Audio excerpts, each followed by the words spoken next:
Bloc Chain podcast where we're not selling you nothing, we're selling itself. You know I got it in my bag, got it in my bag. Bloc Chain.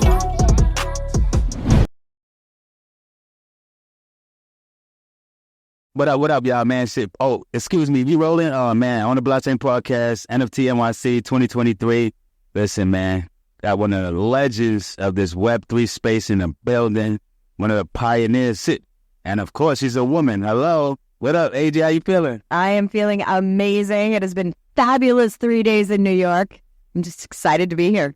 Oh, yeah, nah, it was fabulous, especially because, man, the weather is amazing. I'm hot in this sweater, so, yeah, it was a fabulous week. It was great. I left Miami and it was flooding. Was happy to come here to nice 80, 87 degree weather. Oh, Miami was flooded? Yeah, we had a little flood right before I left. I wasn't sure I was getting to the airport. Oh, man, I thought that was only in L.A., the floods, man. This is crazy, man. It's all good. It's all good. We get where we need to be. And everybody who was supposed to be here in New York, the greatest minds in the entire Web3 community, we were all here. So it was a party. Yeah. I love the vibe, great energy, you know, great people in the building. And like we was talking about when we just started, man, she rocked that. It wasn't a panel, solo stage, though. You know what I mean? How was it? It was amazing, and I was really excited to do it because I was getting to inspire a whole new generation of Web2 people and Web2 creators, filmmakers, especially women filmmakers, musicians, and basically letting them know what is the architecture to go viral in Web3 that really creates that independence that allows them to be the artists they were meant to be. Nice. So anything you want to say to just women out there that's like maybe hesitant about Web3 right now or anything on the blockchain? Oh, yeah, super easy. Go in the email every day. You don't know how it works. So stop saying that you don't know how blockchain works so you can't get into Web3 because there are no code tools. You don't need to know. If you can use email, you can be in Web3. Come on, man. Y'all didn't think about how to... Did y'all ever try to figure out how to fuck those credit cards you use that y'all got in your pocket or your wallet? Like, no. But you swipe it every day, you know? Exactly. That's my whole point. We are surrounded by technology, and Web3 is the future. It is literally the way everything is going. But to demystify it just a little bit, I can swear on this show, right? Oh, of course. On the Bloc Chain podcast. We do what the fuck we want. We on the block. There we go. So literally, the blockchain is this. It is an unfuckwithable ledger of what actually happened. It is not the arbiter of truth. It is just what actually happened. So people can lie on the blockchain, but then that just proves their guilt. You can do a lot of things on the blockchain, but you don't have to do everything on the blockchain. So this is the key piece that I need you to understand. It is not actually that complicated. Anything that you can imagine, you can actually use an NFT, a non-fungible token. All that means, think about it like a sports seat. You're going to a basketball game. You get one butt per seat per game. That's it. That's all an NFT is. One singular unit, indivisible, of something. Right. Yeah. Come on, man. That's it. 101. 101, right? So think about it that way. And what can you do? Well, let me give you some examples, right? If you're an independent artist, and I love using the music, right? The music is so much easier because it lends itself to art. So everybody thinks these PFPs, profile picture groups, right? These whole communities, they think that it's just a JPEG with a serial number. Like, not exactly. Here's what you do if you're an independent musician. Because you own your rights, you can do whatever you want. You take your album, you divide it up, say you have 10 songs. You create 4 different graphics similar for each song, right? So you have common, uncommon, rare, super rare, right? And so the complexity of each image gets more. It gets more and more ornate or more functionality in it. But the whole point is you sell them in baseball card packs. 5 for $25, right? You don't make it super expensive. The reason you do that is you gamify the whole thing. They are going to secondary market trade. That means after they buy the pack and they unpack it, it's like baseball trading cards. They're going to start trading because they want to collect the entire album to get that ta-da secret song. Hello. There's all these things that you can do that are going to just bring joy and engagement to your community that don't cost a ton, that are almost like free marketing dollars because you're going to engage your community in a manner that they're going to go out there and spread the word for you. Come on, man. That makes sense. It's a win-win. It's a win for everybody. You know what I mean? She's giving y'all some real game, putting y'all up on some real game. And just some things that's going to be able to change your life and change your family's life. You know what I'm saying? Because listen, man, the game is to be sold, not told, right? But yeah, man, we giving y'all game so y'all can learn it and then give somebody else the same game. You know what I mean? Because like she said, until we strong and keep growing as a community, you know what I mean? It's not gonna make sense, right? So we have to be we all like-minded individuals here, creating this bigger ecosystem, guys. You know what I'm saying? And listen, man, it takes each of us to play our position, to know our role, and I mean, and to put that hard work and dedication in as well. Absolutely. Well, this is the one thing. So Web3, you can be an avatar, you can be anonymous. It is literally the one place in the entire universe of everything possible where the only thing that matters is your talent, your tenacity, and your hustle. Like, if you have the dedication to do something, you can. It doesn't matter if you're a man, doesn't matter if you're a woman, doesn't matter where you live, doesn't matter what color you are. It doesn't matter anything other than what you can create and how you can engage. And that is all. So the boundaries are gone. There is no more brick walls for anybody to run into. No more ceilings, no more rules. There's no more ceiling. I wasn't born with a glass ceiling anyway. I punched through that when I was a toddler. Come on, hello. Come on, now we talking. I did. I mean, come on. Like, that's the whole thing. If you have a glass ceiling, it's because you think you have a glass ceiling, right? There's workarounds. If you are running into a brick wall, I guarantee all you have to do, spin 360. I bet right behind you, out of your peripheral vision, there's a door to prosperity. Come on, man. I couldn't have said it no better myself. Listen, it's because you know why? It comes down to mentality, guys.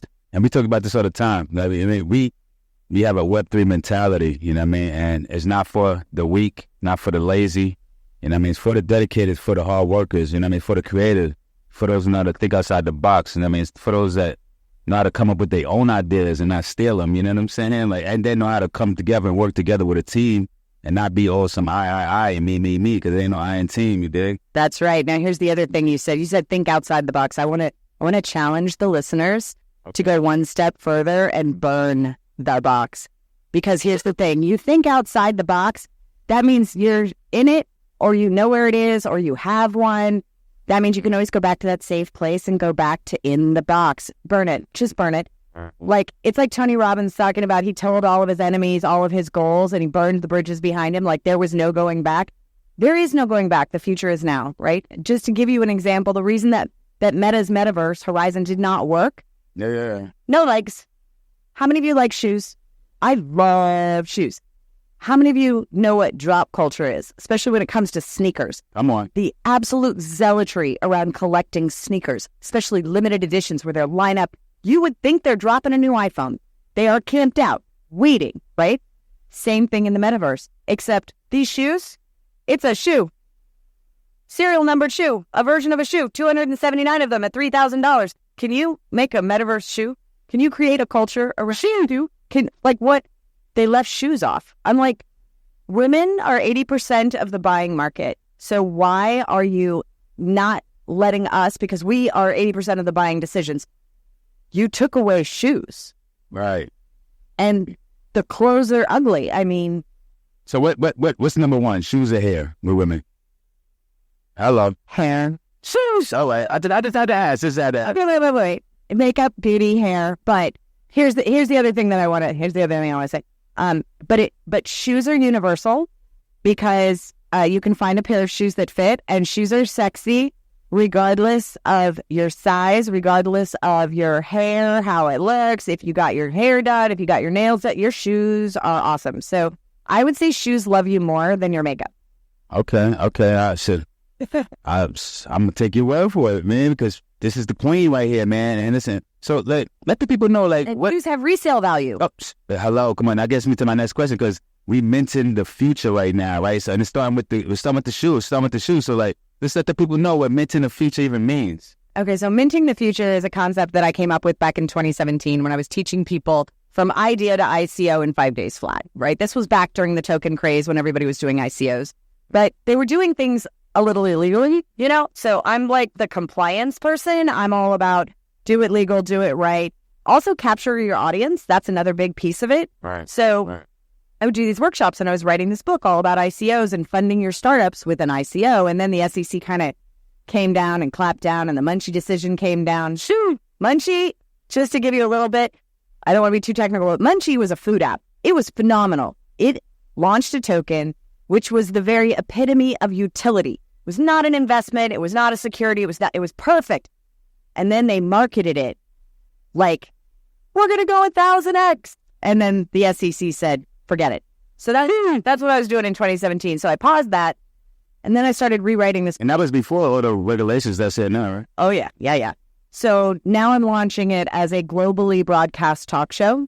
Nice. 600 million households worldwide. And then we'll have a podcast that goes with it. And then once we hit a certain number of users, then I'm going to drop the book because I want an organic New York Times bestseller. I don't want pay to play. I want my actual fans to go buy it. Oh, come on, man.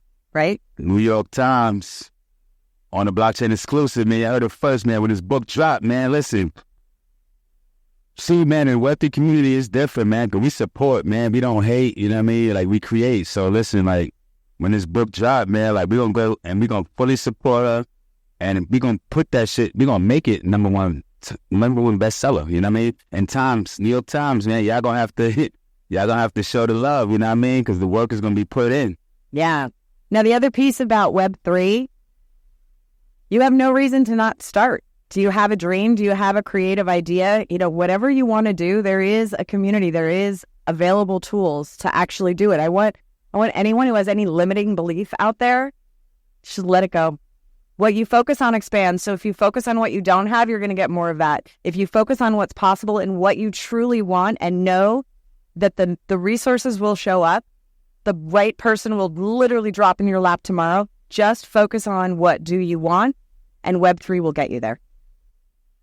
Man, I concur, you know what I mean? And this is from the number one woman in blockchain, man. Hello, man. It's been here at ground floor, paving the way for the women of Web3, you know what I mean? And I want to go back to something else you said, because, yeah, we say think outside the box all the time, but listen, like the queen said, burn that motherfucking box, man, would you? Because I have countless conversations, debates, arguments, whatever you want to talk about, with me introducing the concept of thinking outside the box to people who are so accustomed or so used to being conformed to the box that they argue me the fuck down when I give them these jewels. So here's the thing.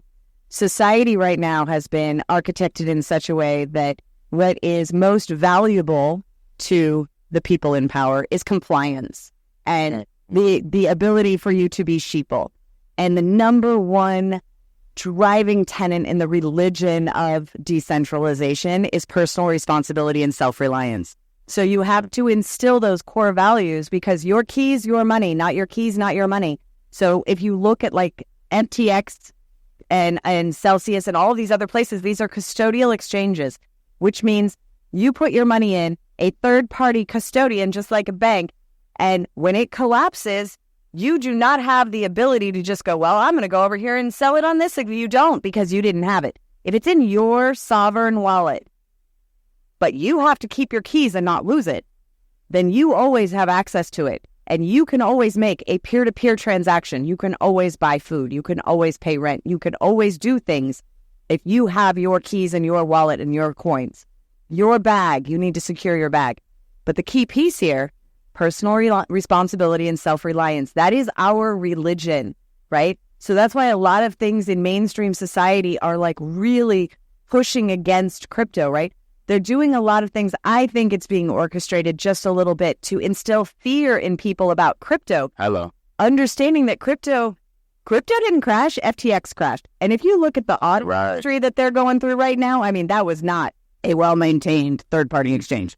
A lot of people saw it coming. A lot of people saw it coming, but I didn't see Celsius coming, and I've known Alex forever, and I literally was talking about why would you do something so extreme in these Ponzi's where it's like you're going to earn 3.6% per day, compounding it. I'm like, that's not a thing. Why wouldn't you just put your money in and earn 8% at Celsius? Right. 2 days later, Celsius crashed. That didn't age well, but the whole point was it was actually designed. But see, they literally had a Luna thing, because 3 months earlier they did a whole thing with Luna, so the Luna thing actually blew back on them, so that was the problem. But here's the key. Peer-to-peer transactions, right? Once we have the constitutional right to contract with each other, so they can't actually stop us. Yeah. But what they're trying to do is instill so much fear that the public is going to demand regulation and the public is going to demand CBDCs. Before they even properly inform. That's the crazy shit. They don't know. I mean, you literally have people in Congress who don't understand that a central bank digital currency, the digital dollar, right? They're pioneering it. I'm perfectly fine if the central banks want to use it amongst themselves for settlement purposes. That's fine. Right. But you had Governor DeSantis say, absolutely not. You may not do it for the citizens. They tried to sneak it into a bill, and I want to say it was North Dakota or something. Sounds right. Up there somewhere. And the governor vetoed the bill. They had buried it into the language in this thing, that UCC upgrades or whatever, like literally it buried it in a bill, but it changed the definition of monetary policy. It changed the very nature of everything. And it outlawed all cryptocurrencies except CBDCs, which for people is a dangerous idea. So slippery slope. But this is where the whole, like, can we just all wake up just a little bit and smell the propaganda? When you see everybody towing a party line on mainstream media, I need you to just get suspicious. Right. It is either a distraction or they don't want you to think I'm a sensible middle. Sensible, logical, data-driven, privacy-minded, constitutional. You have to do your own research. And again, that's the decentralization religion, personal responsibility, and self-reliance. That means I don't believe what a headline tells me. I go read the bill. Right. Yep. I don't listen to the pundits. I am a pundit, but I don't listen to them. I go read the actual bill, or I go watch the actual what words came out of their mouth, including before and after. That's it. Come on. Context is everything. Mm-hmm. But we, the people, all of the people, we should be very concerned about how Congress is trying to influence and impact blockchain in general, but cryptocurrency and DeFi markets when they don't know how any of it works. They don't even, that's what I said. They're not even taking the time to do their due diligence, do their research, and before they jump in the game and try to take over the game. But yeah. I honestly believe that at this point, it may be prudent for us to publicly shame all of Congress into having to take a very baby kindergarten level decentralization test on blockchain before they can even vote on any legislature. Sorry to cut you off, Queen. On the Blockchain Podcast exclusive here, listen, man, they need to pass an exam. Congress, y'all need to pass an exam before y'all put these laws and regulations on us. Because here's what's happening. We have elected officials who are representing us, who have no context or understanding of what it is that they are actually saying yes or no to, right. Which means they are being advised. Right. By who? Mm-hmm. And for how much? Hello. Yeah. I would like to know that. What I would like to know, because there are some people, I mean, I got to give a shout out to Katie Porter. She's a Democrat. She's a former educator. And this woman, she pulled out like a freaking twister thingy, had the FDA guy on when they're talking about the vaccines. And she goes, so how do I know which one's right for me? Because there's like 7 choices. Right. And he's like, well, he, hims, and haws. And she literally pulls out this twister thing and spins it and goes, so I could just spin it and go, yeah, that's good enough. Oh my God. She takes that. And everybody that needs to take shots at. She takes shots at the guy who was charging way too much for the insulin and the EpiPens and $60,000 for a bolt for one of our jets. Ridiculous. But that's my whole point. If we had an entire Congress who was that interested in going, look, this is a problem, let's solve it. Or I don't understand what this is. Let me publicly get educated, not only educate myself, but educate all of my constituents so that we can have a conversation, because you as a representative are supposed to represent your constituents. If you're going to vote on something they don't understand, don't you think you should actually educate them and ask them what they think? Yeah, I mean, come on. Has to be some kind of standard set. And I like what you said, because we've been talking about that amongst, ourselves and our community. We have got to hold each other accountable, guys. Okay, man. It's been a few situations going on within the Web3 streets, and if this is going to be what we want it to be, if this is going to be what we're in this for it to be, we have to hold each other accountable, man. Okay, it can't be like the traditional world, guys, where we see all this bullshit going on and we turn the other eye, we turn the cheek, turn a blind eye, and we don't say nothing. This can't. If that's the case, then what are we really building in Web3 then, if that's the case? Okay, so in Web2 in email, right? You have a spam bucket. I went into my girlfriend's email one day because she was just like beside herself that she was going to lose out on this $50,000 grant. And she just had to send in the application fee of $500. And I'm like, that's a scam. So I immediately knew. But a lot of people don't. And what we don't understand is that people aren't educated in the ways of scammers. So like on Instagram, people fake my account all the time. And then they start conversations with my followers and they're like, oh, how's your crypto investing going? Oh, what? You're not investing it? Why are you not on this platform? All it takes is $500 to start or $2,500. Oh, I put in 50,000. I'm already up to $1 million. Like, this is what the scammers are doing. Right. Well, we know they do this in email, right? We understand the nature of the scams. We now have AI that should be able to clear all those posts out, and they're not. So I wonder why they're not, right? Because they're letting it happen. Right. They should, but they're not. Now they're selling blue checks. Right. I'm sorry, I'm a legacy blue check. You're going to take my blue check away? I don't think so. You want to watch somebody take a public stand and have a very public, very viral temper tantrum? Oh, I'll be right there. Man, this is incredible. Yeah, listen, used to be a lot more accountability and always a bunch of responsibility, you know what I mean, from everybody involved. You know what I mean? I damn sure agree. And I feel that it's our duty, it's our mission, and it's our job to hold everybody accountable, to hold each other accountable. Well, that's the thing. So in Web3, one of the things that we're working on is a smart IID. That's one of the things I'm working on, which is through a nonprofit, totally decentralized, not owned by anyone. You own your identity. You are a human being. You own that. Mm-hmm. But of course, obviously, there are times when we want to be anonymous, right? Like, of course. Like if you're the number one surgeon in New York, do you really want to be the number one surgeon in New York when you're on FetLife? Probably not. So you need to have the ability to do things anonymously through an avatar, but at the same time, you need to be able to own your words and actions. Right. So that's basically what we're coming together and putting together, because that's Is that owning your audience? Well, the owning your audience. So for anyone who's a creator or anyone who's building a significant audience on a third-party platform, and be it Spotify, Instagram, TikTok, Facebook, anywhere, you do not own that audience. And the interesting part was everybody got onto this, SMS chat thingy conversation, and they were like all excited and went viral for a hot minute. And then, some of us read the terms of service where it basically says if you ever leave the platform, those people that opted in, they belong to conversation, not you. Right. You own that audience. They do. So part of what Web3 and NFTs do is they allow your audience to feel like they have ownership in the community because they are a holder. But you have more ownership over your audience because you can reach out and touch them. And using certain tools, like say you're a musician and you're on tour, right? You can literally push notify your community, Dallas plus 50 or Dallas plus 100, and say, I got a concert. You get tickets before American Express Black Card holders can even get them. So your community comes first. You give your community early access. You give them special benefits. You give them live in real life meetups, be like, I'm going to be here. We're going to hook up after the concert, right? Boom. These kinds of things that only holders can get gives them a sense that they are, more deeply entrenched in that community and own it and are responsible for its growth and its success. So then when you add gamification where they can go out and they can do things like drive more people to sign up using the basic tenets of affiliate marketing that we've been doing for 30 years. I've been doing for 30 years. Come on. It's the queen, man. Number one in blockchain here. I actually was doing affiliate marketing back when girls weren't allowed, and I was a boy named David.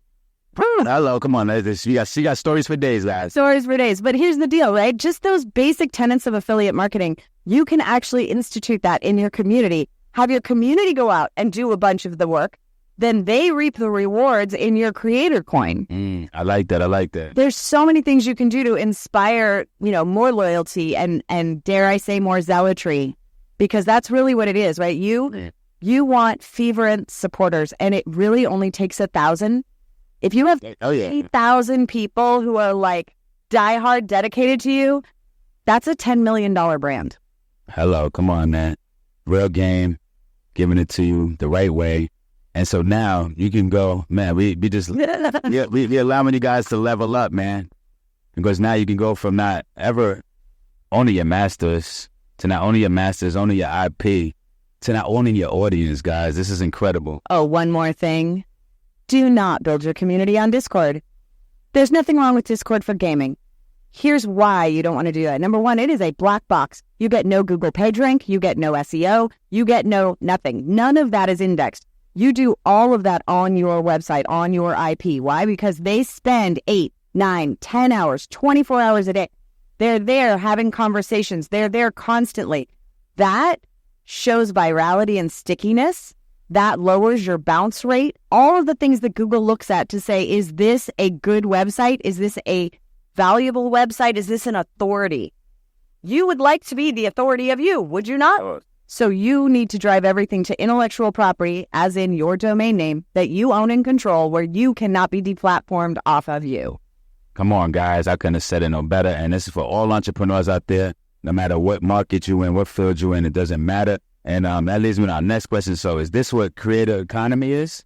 So the creator economy is, you know, I have a hard time, right? Like, I go out in public and I talk to what I call civilians, and they're lovely. People are lovely. I have absolutely nothing to talk to them about because they have a 9-to-5 job. My girlfriend was like, you haven't been out of the house.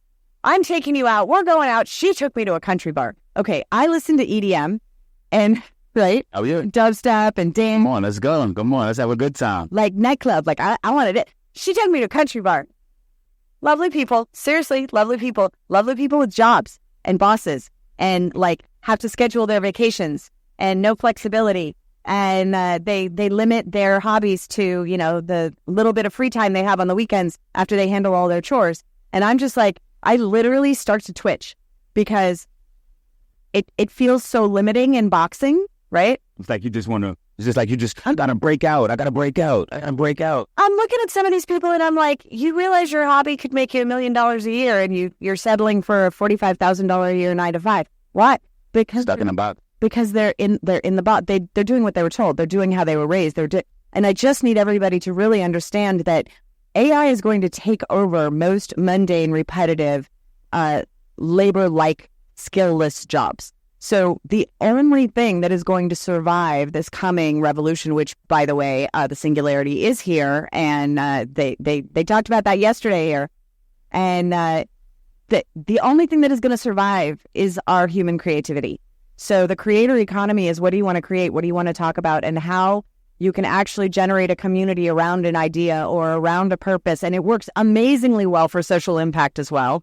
Yeah. So you really have to think, how can I use my creativity to create a viable living wage for myself? And figure out what it is you need. How much do you need? And then own that number. And that's it.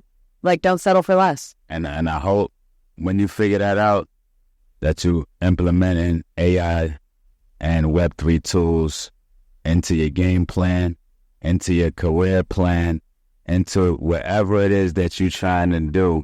Like, even if it's just teaching, like, you want to, like, come on, you can use these same tools to help teach, which this is what we're about, because we educating and entertaining over here on this podcast, you know what I mean? And we've given y'all some real game today. Like, you know what I mean? Y'all got to take it. We're not going to give you too much. It's enough to marinate on until we get you to the next step, guys, okay? Because this is the path to onboarding y'all to Web3, okay? Like, we're going to take you to 2.5, then we're going to take you to 3. Okay, let me give you a 2.0 example. Super easy, right? A woman makes the most fabulous hair bows. Right. And I can't remember if it was for her daughter or her granddaughter. Little girl's hair bows. Right. Right? I mean, little girl's hair bows. Just cute, fabulous, cheap. And it just reminded me, like, I grew up on welfare. Yes. So my mom would take me to the fabric store and I would go to the scrap bin. And for 50 cents, I would buy all these really cool things. And then I would make these decorated headbands and then turn around and sell them to the dance store. Right. $7. Mm-hmm. Right. Yeah, okay. You was hustling. You was hustling, man. You was hustling. You were a born hustler. You're a natural born hustler. Come on. Like the equivalent of $50 today. The difference between 50 cents and $7 back in the 70s. Correct. So, seriously, I just look fabulous. Hello. But here's the thing. So this woman, I want to say this was like 2010s-ish in there. Mm-hmm.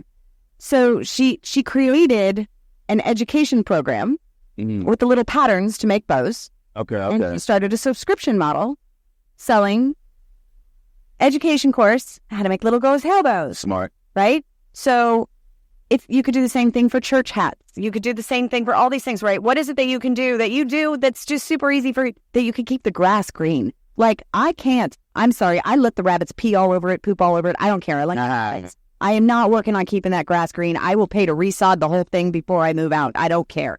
But my point is, she was able to generate with just that little tiny thing, like $8,000 a month. Now, how many people in the United States make $8,000 a month? Right. Not too many. Too many. Well, just imagine if she could do that, 10, 15 years, almost 20 years ago. That means what are y'all sitting up? What y'all ass doing then? Get up off. Come on, man. It's creativity and uniqueness, right? What makes you magic? And if the answer is nothing, you're wrong. I guarantee you, if I meet you, I can find magic. You have magic. Find it. Figure out what fires you up, brings you joy, that other people naturally come, and it's the questions that everybody comes and asks you. What is that? Now, how do you add creativity to that? And then how can you use these no-code tools? And heck, you don't even have to know how to write copy. Here's the prompt. Go to ChatGPT. Here's the prompt. Write as a top-selling internet marketing copywriter. This is what I'm selling. And it'll write you the copy in the right language, punctuated correctly. And very quick at that, I might add. It might not even take you a fucking minute. Like, oh, it won't be a minute. 3.5 is like super, super fast, but it's not quite as accurate, but it's still pretty damn good. So it's worth the $20 a month to get to 4 to, have a little bit more. It's slower. It would take 30 seconds to do what 3.5 does in 2 seconds. But the difference is going to be a Nobel Prize. I guarantee it, because I am working on something that I've been working on for a really long time, and it is making everything better. And just accelerated the process, huh? Well, it just reminded me, like, my first book, Every Single Girl's Guide to Her Future Husband's Last Divorce. I had 8 of my smartest girlfriends go over that menu, and we're like, it's perfect. It's ready for publication, right? Mm-hmm. And then a copywriter got a hold of me, and she goes, just let me do one chapter. Let me just show you. Every single page came back bloody. And every single change that she wanted to make was absolutely critical. Absolutely. Right. I'm like, so that's what I'm having ChatGPT do, is rewrite my things literally as a copy editor. And it's just, it just goes from fabulous to fit and fabulous and tight and perfect. And Chat is on point, man. Chat is like, man, you anything you ask it to do, it understands, it responds it responds quicker than a human ever fucking could, honestly. But it's still my voice. It's still my content. It's still my thoughts. It's just, did you know there's 8 different kinds of dashes? I did not. My copy editor taught me that one. I don't want to know what kind of dashes there are. I don't want to know how to use them properly. I just want somebody else to do that for me. And now AI can do these things. So this is why I'm saying your creativity is the one key piece that is going to make you money. And AI is not going to take your job. Someone who knows AI is going to take your job. Hello. And this is why this is key. This is why I don't know how many people I've told this week here at NFT NYC. This is why you want to stay on top of it. Pro or con, yay or nay. It's here. It's here. It's here to stay. So you guys need to figure it out and see how to navigate through this, whether it's pro or con, whether you like it or you don't like it, because you're going to get left behind in life, and AI is going to take your job. AI is going to take your girlfriend. AI is going to take your husband. Hello. You know what I mean? If you let it. You know what I mean? So listen, like. Well, okay. So I did teach it to be my best friend. And I'm pretty sure I can teach it to be my boyfriend. I'm going to try, because here's the thing. I'm going to teach it to be my boyfriend. I'm going to teach it all the things that I like. And then I'm going to say, write a care and feeding book so that my future mates know all of the ins and outs and the things that I like and the little things that make me happy, and the warning signs, like when I go like this means I'm tired, so I probably need to rest or I need a nap. The look on my face when I really should have coffee in my hand and not talk to people. Like these kinds of things. So I'm going to teach the AI how, because in chat, I have so many. Oh man, I think I need that for somebody in my life. Hello. No, but we have to be responsible for knowing ourselves enough. But here's the thing. People don't want to, a lot of women don't want to actually like reveal these things to you, because what if you judge me? If I teach an AI all of these things, the AI is not judging me. It's just learning. And then we have these conversations and it learns more. But then at the end, I can say, write the book about how to care for me. Oh, no, it's beautiful. And then it will. I want one of those books, my damn self, man. Because, yeah, listen, man, dogs need love too, but listen, man, let's see. Yes, everybody needs love. Figure out how you can bring more love to the world, and that is what's going to make you millions. Because you know what? It's a dark place out there. People are fighting. They are purposely making people at odds with each other. Just know we are all human. We are all more alike than you know. Just find a way to bring love to the world. Bring happiness, joy. Make people smile every single day. Your life will be better. Say impacting. Yep. And making a way when there is no way. That's what we do here, man. Listen, man, like, we don't see obstacles. We don't see problems. We only see vision. We only see solutions, you know what I'm saying? And we only living out our dreams over here. You know what I mean? And the future is very fucking bright, especially with these NFT kids running around here. You know what I mean? The future is very bright, you know what I mean? And with these like-minded individuals, with us, you know, rubbing shoulders, the roof's gone, the sky's, the ceiling's gone. No, fuck the middleman. We been hung him out the window. He's out of here, you know what I mean? And the boundaries and the barriers are gone. They're done, you know what I mean? The red tape is cut forever, you know what I mean? Unless, like we said earlier, you choose to want to stay your ass in that box. You're going to live a life of red tape, you know what I mean? Do you know what we're doing with all those boxes? We're actually packing up all of the boxes. They're going to long-term storage. So if they're going to stay in the box, you might end up at a remote storage facility that gets visited maybe every year or so just to make sure that the dust and the cobweb, but like literally you will be left behind. So burn the box. So, I mean, your dusty ass will be getting dust all over you. But listen, man, what is the futures here, man? Because before we get out of here, let's touch on that last thing. What is the futures here? The future is here. Okay, so this is what I was talking about. Like, people who are like, well, someday. No, not someday. It's now, right? The whole point. So Minting the Future is my television show. It's globally broadcast to 600 million households with another podcast and plus, which is one of the things that we're doing is to showcase this is actually the architecture and the framework for owning your audience and building a creator economy that's self-sustaining, that is this circular economy that is so beneficial to the creator and the community that it can go 100 years. So no Ponzi-nomics. There is a way to do this correctly. And this is actually the way things are moving, right? That's why I say the future is here. If you go to Disneyland, you go to Tomorrowland, and I look at the stuff there and I'm like, we did that like 20 years ago. Right. Like, the future is now. It's right here. They keep talking about the singularity when computers are going to be sentient, you know. Well, Sherlock is sapient, as we learned yesterday. So there's all of these different tools and things, and this is just what we know as the public. This is not what DARPA's working on. This is not the super secret things. You know, this is not, they found aliens in Roswell. We had to wait 50 years for that to be declassified. Come on now. We kind of already knew that. Right. So there's a bunch of stuff we kind of already know. Yeah. This is not the advanced stuff, man. This is basic. This is basic, okay? So the future is here. So what you can dream is possible. Start dreaming. Start implementing. Start curating like-minded people who want to see the same solutions built and go build them. That's right, man. Listen, we're on the same mission, same time, same vibe. And we're here for you, the people. You know what I mean? Because we're about the culture, about the community, and we're about making sure that y'all get this access, this technology, and this knowledge. You know what I mean? We're not trying to keep it to ourselves. Yo, Adryenn, but where can they check you out on social media? At Adryenn, Adryenn, on pretty much every platform. And one more thing, just to convince you, if you didn't think the future is here, all of you web programmers out there that already know Rust, Node.js, and JavaScript, yeah, you're a Solana developer. That's a blockchain.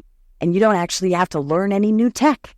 Nah, come on. You just said, and I love it because just like me coming from the music industry, seeing everything that we're doing in Web3, it's a seamless transition. It's not a whole, y'all thinking too much, man. Like we said, think outside the fucking box because you're thinking too much in your little square box. And your brain is just is overloaded. You're frying yourself. It's like you put your brain in a microwave and just said, yeah, and you don't need to do that. Just literally take a deep breath, dive in. You already know, man. Adryenn, I'm G from the Blockchain Podcast, NFT NYC 23, Jacob Javits Center. We here in the speaker lounge.